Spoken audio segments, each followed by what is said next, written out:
Hi, so friends, welcome back to my channel. My name is Tolu, and in today's tutorial, I'll be teaching how to make this gorgeous fox fur shawl that is perfect for this weather. So the first thing you need is measurements, and here are some examples. I'd already cut mine out, so I'm using 72 by 13.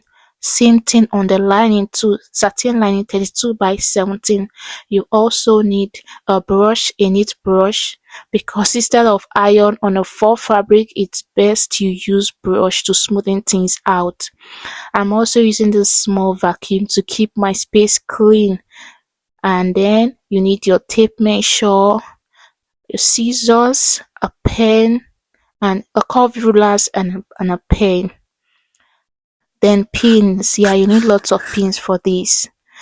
So I want the edge of my shawl to be round, a bit round, not too round, but a bit round. So I'm just going to fold the edges together so I can have a unified shape. Then from the under I measured 3.5, then the side I measured 2 inches, and then I use this curved ruler to just give it a curve. You can use anything that works for you. And I placed it on my fur fabric and then gave it the same shape. Then I used this biro to mark it out so that I won't get confused on the shape later on. I did the same thing on the other side.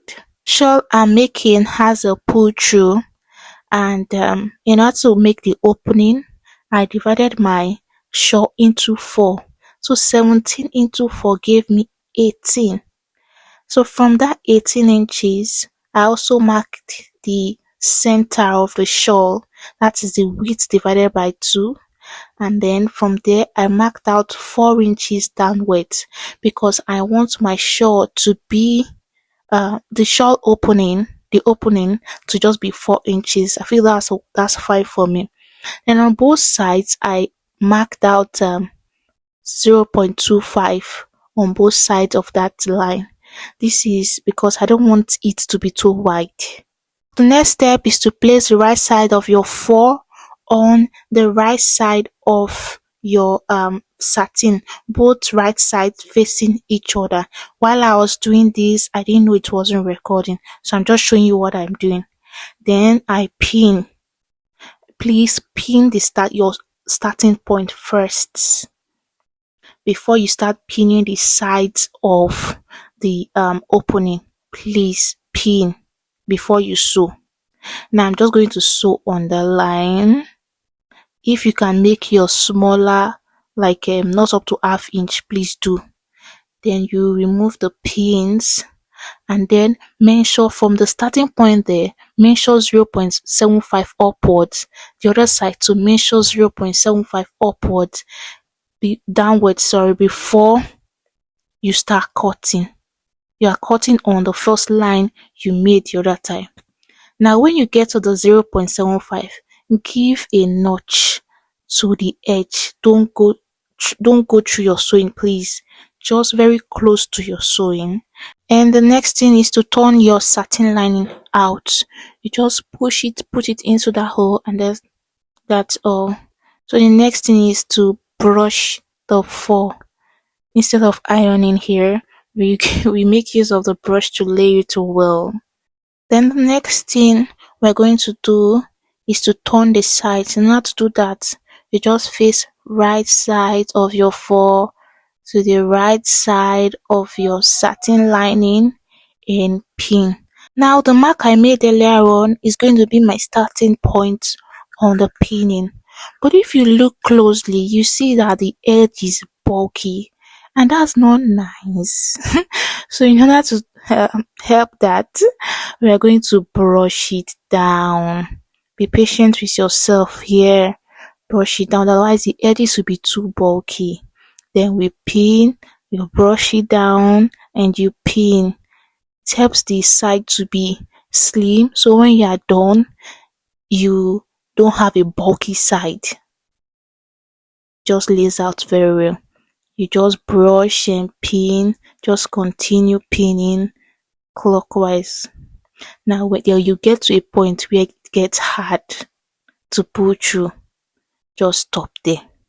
Then you go to the upper part and brush down and continue your pinning. But as you are doing that to get to a point where it's hard, you stop. Then you just sew half inch all the way round. Now while sewing, I would advise you to minimize removing your pins. Leave the pins. It won't break your sewing machine. Leave it, please.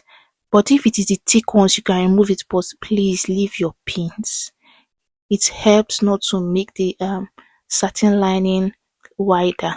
Then when you're done, you remove your pin, cross check it if you removed it all. Now at that point where it was too tight to pin, you just push it out.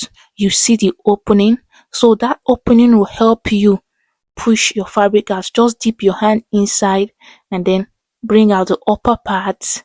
Then you continue doing that for the rest side as you see me doing in the video. It's just easy.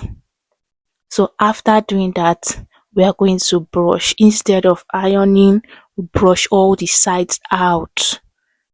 You don't want anything to be bulky, you want it neat. So you brush it. Now this point, I don't know why my lining is excess here, but I just pin it, pleat it a little bit, and then pin it. So in order to close this part, I'm going to hand sew. I used invisible stitches, so pinning first helps to do that easily since you cannot iron. This is a Faux fabric, it's not advisable to iron. So you start by hiding the knots and then just picking the right, the left, the fabrics, and then you just go. It's very easy. Now look at it. It is so gorgeous and it keeps you warm during this winter. It can be worn to either casual events, formal events, costume parties, anything you can think of. Thank you so much for watching and see you in my next video.